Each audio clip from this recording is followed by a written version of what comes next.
Sobat Belajar, selamat datang di Ayo Belajar. Gimana nih abis libur panjang yang kepanjangan kali ya? Nah, abis udah libur kepanjangan kayak gini, emang enaknya nih hari Senin kita balik lagi nih ke aktivitas kita yang semula. Gimana udah refreshing? Berarti udah siap lagi dong buat nerima pelajaran hari ini buat yang lagi PJJ. Nah, buat yang lagi ngantor nih, wah selamat ya, Senin pagi udah mulai dapat kerjaan lagi. Pokoknya tetap semangat semuanya, jaga semangatnya ya. Nah, hari ini buat mengawali pagi kita nih, enaknya ngomongin apa ya sekarang? Dari kemarin itu kalau kafe yang muncul pasti ngomonginnya makanan. Ya kan, mau makanan yang sehat, mau makanan yang gak sehat, udah kita omongin semua, udah kita ungkap semua rahasia di baliknya.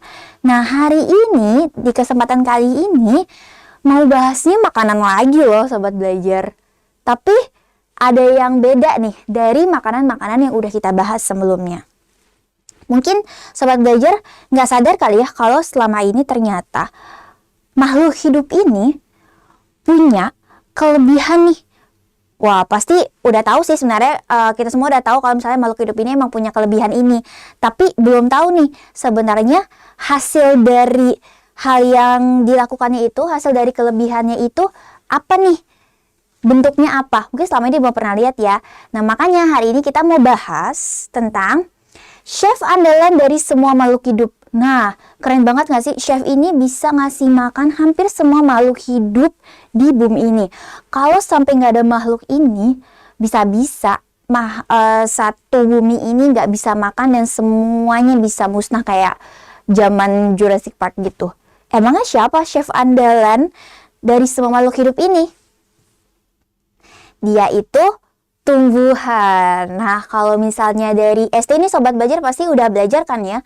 Kalau misalnya tumbuhan itu memang kelebihannya adalah bisa menghasilkan makanan sendiri. Alias dia punya dapur sendiri. Kita juga punya dapur. Tapi apa dapur kita bisa menghasilkan makanan? Tentunya bisa. Tapi apa kita bisa membuat makanan itu sendiri? Tanpa bahan-bahan dari yang kita beli nih, misalnya belinya di supermarket atau di pasar tradisional. Tentunya nggak bisa ya, tapi hebatnya makhluk hidup ini, hebatnya tumbuhan, dia bisa membuat makanannya sendiri, gitu loh. Bahkan dia bisa menyimpan makanannya sendiri. Nih, kalau Sobat Belajar lihat, yang di sebelah sana ada salad hasil chef, ya kan? Sedangkan di sini ada umbi-umbian. Nah, kalau Sobat Belajar lihat sebenarnya kan hampir-hampir sama ya. Umbi-umbian yang ada di sini itu sebenarnya bahan dasar dari salad yang ada di sana yang dibuat sama chef. Tapi bedanya adalah chef yang di sana adalah chef manusia. Kalau yang di sini adalah chef tumbuhan. Hebatnya di sini kalau chef manusia itu berarti kan dia butuh bahan makanan dari chef tumbuhan. Nah, kalau chef tumbuhan dapatnya dari mana? Nah, dapatnya dari memang hasil fotosintesis dia sendiri gitu. Udah belajar kan ya kalau misalnya fotosintesis itu adalah proses pembuatan makanan di tumbuhan. Nah, dari semua hasil fotosintesis di dapur tumbuhan ini nantinya akan jadi sumber makanan untuk kita semua. Sama-sama chef nih, tumbuhan sama manusia atau hewan. Ya kan semuanya adalah chef. Tapi balik lagi, ada yang bisa memang menghasilkan makanan sendiri, ada yang memang kita harus mengambil dari sumbernya dulu. Penasaran kan? Gimana sih chef tumbuhan ini bisa menghasilkan makanannya sendiri? Betapa hebatnya nanti proses fotosintesis yang akan kita lihat. Mungkin ada zat-zat yang selama ini kita buang karena beracun untuk kita dan tidak kita butuhkan. Tapi kalau untuk tumbuhan, dia itu penting banget. Nah, nanti hasil dari proses di dapurnya itu justru memang kita butuhkan, fatal kalau misalnya sampai nggak ada itu. Penasaran kan? Stay tune terus di Ayo Belajar. Ayo belajar.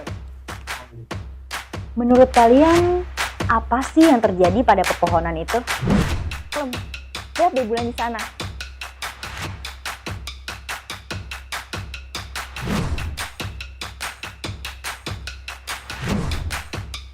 Wow. Jangan lupa belajar, karena sekarang belajar itu mudah. Ayo belajar. Nah, gimana Sobat Belajar? Sekarang kalau misalnya kita bahas tentang chef nih, berarti medan perangnya chef itu di mana? Iya, di dapur. Nah, kalau misalnya sobat belajar lihat mamanya lagi masak di dapur, itu kan kayak perang ya, berantakan sana sini. Udah gitu banyak juga sampah, banyak cucian piring. Nah, tapi kalau misalnya dapur tumbuhan nggak kayak gitu.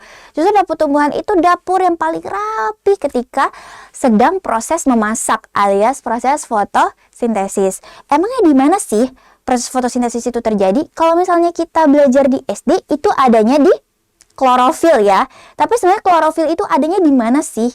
Kan taunya ada di daun. Tapi di daunnya itu di mana sih? Nah, kalau misalnya sobat belajar udah sempat belajar kan ya sebelumnya di jaringan dan struktur tumbuhan. Udah tahu kan ya di mana klorofilnya itu? Kan udah dijelasin nih kalau misalnya di dalam jaringan daun itu dia ada jaringan mesofil, dia punya epidermis atas, dia punya epidermis bawah, dia punya stomata, betul kan? Terus di jaringan mesofil ini kita bagi lagi, ada dua jaringan kan, ada palisade sama ada sponge. Dimana dua jaringan ini tuh nggak bisa dipisahin, mereka tuh harus selalu kerjasama. Kenapa? Ingat ya, kalau misalnya jaringan palisade itu dia kan susunannya seperti pagar dan warnanya hijau. Kalau misalnya sponge shell itu sebenarnya aslinya warnanya ungu, tapi di sini dikasihnya warna hijau biar selaras gitu. Nah, ketika palisade ini sedang melakukan fungsinya alias jadi dapurnya tumbuhan, maka nanti hasil dari proses pembuatan makanan ini alias hasil dari proses fotosintesis ini akan disimpan di sel sponge atau di jaringan sponge, atau biasanya kita sebutnya adalah jaringan bunga karang gitu ya. Jadi lebih tepatnya klorofil yang kita lihat itu dia ada di sel palisade. Nah, tapi ada yang menarik lagi nih sobat belajar. Nggak langsung di dalam palisade itu ada klorofil. Karena pada dasarnya klorofil itu apa? Dia adalah pigmen warna yang menangkap cahaya matahari untuk melakukan proses fotosintesis. Nah, pigmen warna ini berarti butuh wadah kan? Bayangin kalau misalnya klorofil nggak punya wadah, bleber kayak cat air. Karena pigmen itu sama sebenarnya kayak cat air. Nah, di dalam palisade itu ada yang namanya plastida. Nah, baru nih di dalam plastida ini dia ada klorofil yang disimpan di dalam grana. Gitu sobat belajar. Jadi jangan bayangin di dalam palisade itu dia langsung klorofil ya, karena warnanya hijau semua. Tapi dia dibungkus lagi di dalam palisade, di dalam plastida. Nanti di dalam plastida ada grana baru nih, di dalam grana ini dia mengandung klorofil. Tadi udah sempat Kavia singgung ya kalau misalnya klorofil itu sebenarnya adalah pigmen warna, ya kan? Yang menangkap cahaya matahari untuk melakukan proses fotosintesis. Masih ingat nggak sobat belajar? Gimana nih reaksi dari fotosintesis? Masih ingat nggak? Bahan dasarnya tuh apa aja? Kan kalau misalnya sobat belajar mau masak nih, berarti kan butuh bahan-bahan dasarnya dulu nih. Misalnya memasak nasi goreng, butuhnya apa? Cabai sama bawang. Bawang merahnya, bawang dan bawang putih. Terus butuh apa? Nasi, ya kan? Butuh apa? Mentega, butuh kecap, butuh sosis dan segala macam. Sama halnya seperti fotosintesis. Fotosintesis juga dia butuh bahan mentahnya dulu, baru bisa nanti menghasilkan glukosa. Ya kan, kalau misalnya di SD udah belajar ya. Fotosintesis adalah proses pembuatan makanan. Hasilnya apa? Gula. Nah, tapi ada lagi kan hasilnya selain gula. Nah, kalau sobat belajar lihat di sini, kan kalau misalnya untuk fotosintesis sendiri kan dia butuh CO2. Ya kan, butuh karbon dioksida. Terus dia butuh H2O. Nah, sekarang kan di daun itu udah kita pelajari nih di materi sebelumnya, ada yang namanya stomata. Atau nih stomata, dan juga di sekelilingnya ada yang namanya sel penjaga atau guard cell. Ya kan? Stomata sendiri itu fungsinya apa coba? Iya, fungsinya untuk jalur keluar masuknya CO2 dan O2. Makanya CO2 yang dibutuhkan oleh tumbuhan untuk proses fotosintesis dia masuknya dari sini, dari stomata gitu. Nanti dari stomata dia akan menuju ke palisade. Di mana nanti di palisade akan diproses di dalam plastida, lebih tepatnya di grana. Nah, menarik ya nih sobat belajar. Sebenarnya proses fotosintesis itu ada dua loh. Ada yang namanya reaksi gelap, ada yang namanya reaksi terang. Bedanya apa kalau misalnya sobat belajar ini nih, sobat belajar lihat dari kalimatnya ada gelap, ada terang. Nah, di mana kalau misalnya kata kuncinya adalah reaksi gelap, dia artinya membutuhkan sinar matahari. Tapi kalau reaksi gelap, dia berarti tidak membutuhkan sinar matahari. Dan kedua reaksi ini, mereka saling berkesinambungan loh. Nih, pertama, reaksi terang itu dia terjadi di grana. Dia terjadi di siang hari karena apa? Dia butuh matahari. Nanti reaksi gelapnya itu dia akan terjadi di stroma. Dia akan terjadi di malam hari. Nah, pas kita tidur nih, tumbuhan justru lagi aktif-aktifnya untuk fotosintesis. Anggap aja ini bulan. Ini bulan yang bagus ada di sini nih. Oke? Kayak gitu ya. Nah, gimana nih keduanya bisa berkesinambungan? Jadi, yang pertama, kalau misalnya reaksi terang itu kuncinya apa tadi? Dia membutuhkan energi cahaya yang nantinya akan ditangkap oleh apa tadi? Klorofil di dalam plastida. Oke, tepatnya di grana. Nah, setelah itu kan energi cahayanya ditangkap nih sama klorofil. Terus ada penyerapan alias pemasukan gas berupa karbon dioksida ke dalam tumbuhan, ke dalam daun melalui stomata. Kan bahan-bahannya apa kalau misalnya fotosintesis? Yang pertama karbon dioksida, H2O atau air yang masuknya dari akar, sama energi cahaya untuk reaksi terang. Nah, dari reaksi terang ini dia akan menghasilkan energi. Nah, kan dihasilkan energi nih reaksi terang. Aku tulis di sini ya. Hasilnya adalah energi. Energi yang dihasilkan di reaksi terang ini akan digunakan untuk reaksi gelap. Nah, jadi makanya itu harus berkesinambungan. Jadi pertama tugasnya si reaksi terang itu dia kan bahan bakunya CO2 plus H2O, ya kan? Terus dibantu oleh cahaya matahari dan klorofil menghasilkan apa? Glukosa. Glukosa itu apa? C6H12O6, ya kan? Glukosa, gitu kan? Nah, sama O2 ya, oksigen. Nah, nantinya glukosa ini dia akan digunakan di reaksi gelap. Aku bikin bulan sabit ala-ala. Oke, anggap ini bulan sabit ya. Oke. Nah, nanti di reaksi gelap baru nih si glukosa ini digunakan untuk dia bereaksi. Nah, di reaksi gelap dia butuh banyak sekali CO2. Makanya kenapa orang tua itu selalu bilang jangan main malam-malam. Jangan keluar malam-malam. Jangan olahraga malam-malam. Karena ketika malam hari itu emang udaranya sejuk ya. Karena kan gak ada cahaya matahari gitu, adanya cahaya bulan gitu kan. Udaranya sejuk. Tapi efek sampingnya adalah di malam hari tumbuhan itu sangat amat aktif dalam melakukan fotosintesis berupa reaksi gelap. Di mana reaksi gelap ini memang bahan bakunya yang paling utama adalah CO2.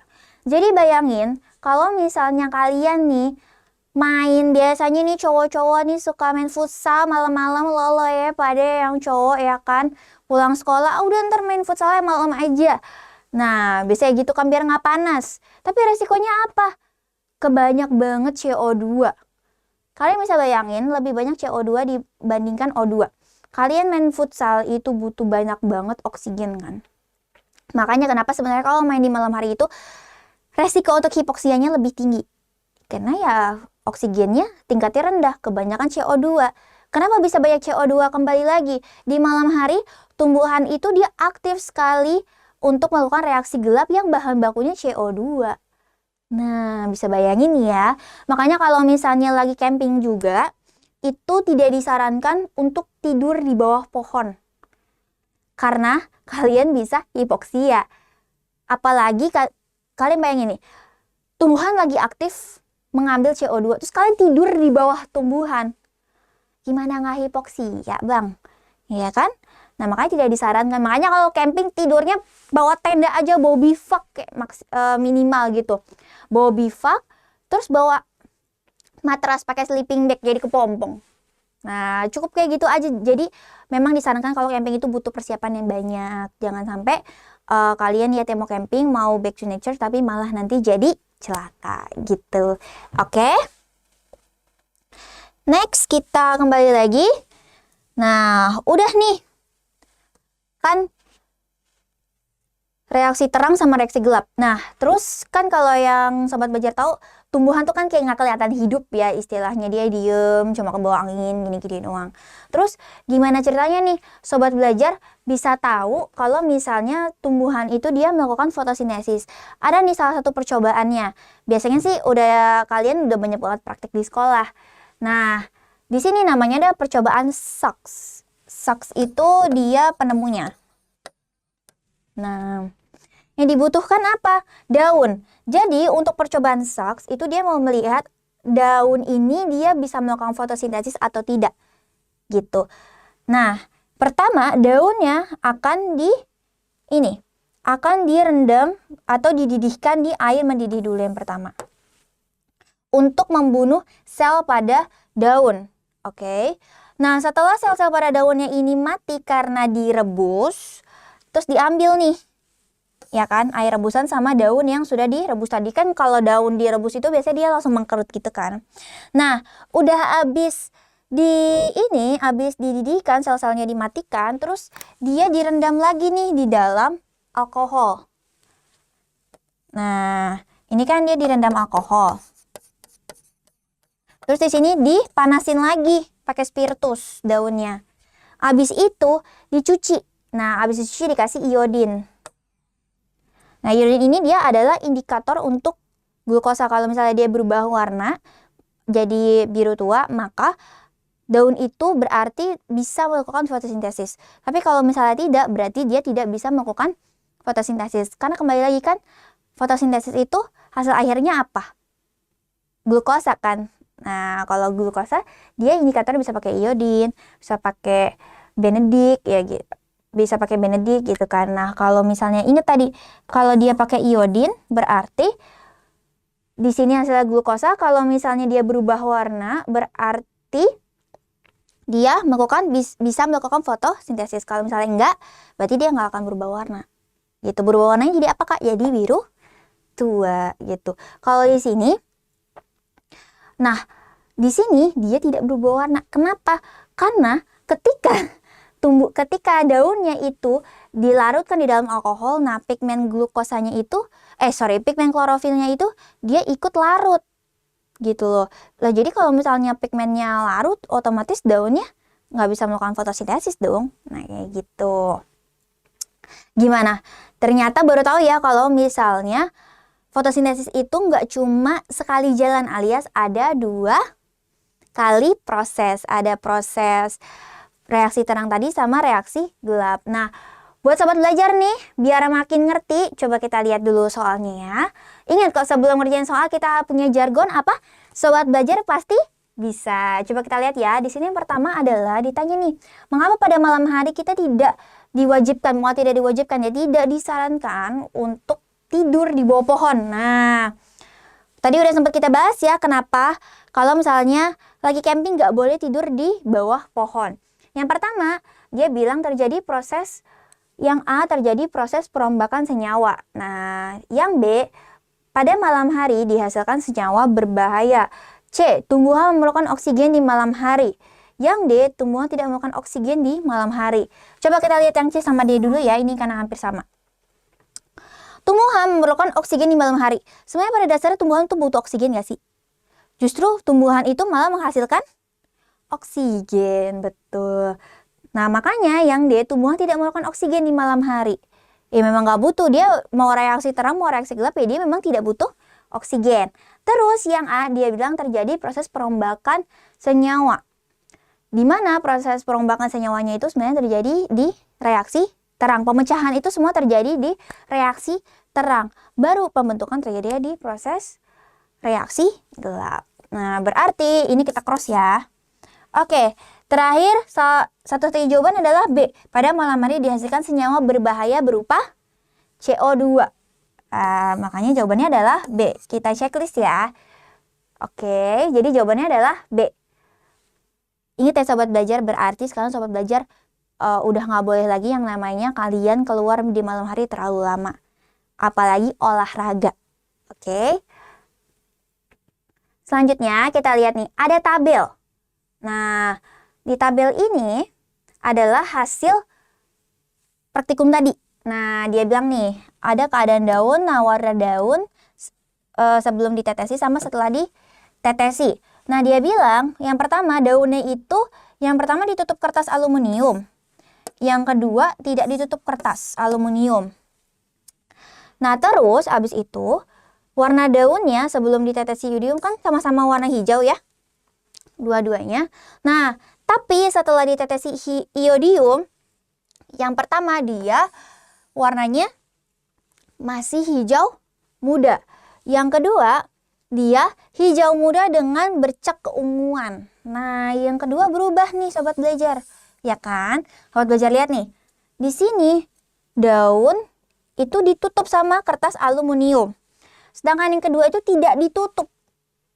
Nah, padahal di permukaan daun itu kan banyak banget klorofil kan. Nah, kalau misalnya ditutup, otomatis daunnya bisa fotosintesis atau enggak?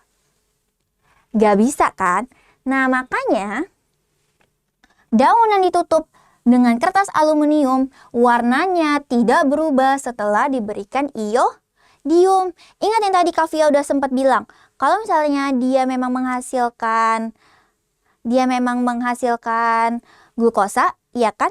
Warnanya akan berubah menjadi biru tua atau ungu, hampir menuju ungu jika diberi iodium. Tapi kalau misalnya dia tidak melakukan fotosintesis, ya otomatis mau dikasih iodium pun, ya dia warnanya akan tetap jadi hijau muda, akan tetap jadi hijau, warnanya tidak berubah.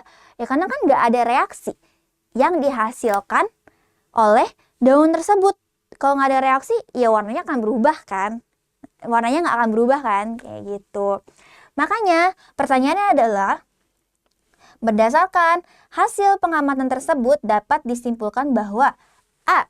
Daun yang tertutup kertas aluminium melakukan fotosintesis. Benar nggak Sobat Belajar? Nggak benar kan? Karena kita lihat, ketika daunnya ditutup oleh kertas, warnanya tidak berubah. Kita cross. Oke. Terus yang B. Daun yang tidak tertutup kertas aluminium melakukan fotosintesis. Betul nggak Sobat Belajar? Kita kembali lagi ke tabelnya. Dia bilang daun yang tidak ditutup itu warnanya dari hijau muda berubah jadi bercak keunguan. Ini kita checklist ya, benar nih. Tapi kita cek dulu C sama D. Fotosintesis memerlukan oksigen dan air. Tapi kan di sini nggak dijelasin kan, cuma dijelasin daunnya itu berubah warna nih. Kalau misalnya dia melakukan fotosintesis. Jadi kurang tepat ya yang C. Terus yang D. Fotosintesis menghasilkan karbon dioksida. Loh, justru dia malah membutuhkan karbon dioksida dan menghasilkan oksigen. Gitu. Jadi kita cross ya yang C dan D. Berarti jawabannya adalah B. Oke, tepuk tangan dulu dong. Kita kasih applause dulu buat Sobat Belajar nih yang udah pagi-pagi mau belajar tentang fotosintesis. Makanya kenapa kita sejuk banget kalau pagi-pagi? Karena hasil fotosintesis sudah mulai bertebaran. Oke. Nah, gimana pembelajaran hari ini? Asik ya pagi-pagi udah ngomongin makanan. Ternyata kita baru tahu kalau misalnya ada chef yang menjadi andalan dari semua makhluk hidup. Kalau nggak ada chef ini, kita semua nggak bisa hidup. Oke. Oleh karena itu, if you wanna live, then live with nature. Kita harus hidup berdampingan dengan alam. Karena kalau nggak ada alam, ya kita nggak bisa hidup. Oke. Semuanya Sobat Belajar, kita sudah ada di penghujung pembelajaran. Pokoknya semangat terus belajarnya, walaupun kita masih PJJ, nggak ketemu teman-teman, ya kan? Tapi harus tetap semangat. Jangan malas belajar, jangan lupa belajar, semangat terus. Karena sekarang belajar mudah, ayo belajar. Jangan lupa belajar, karena sekarang belajar itu mudah. Ayo belajar!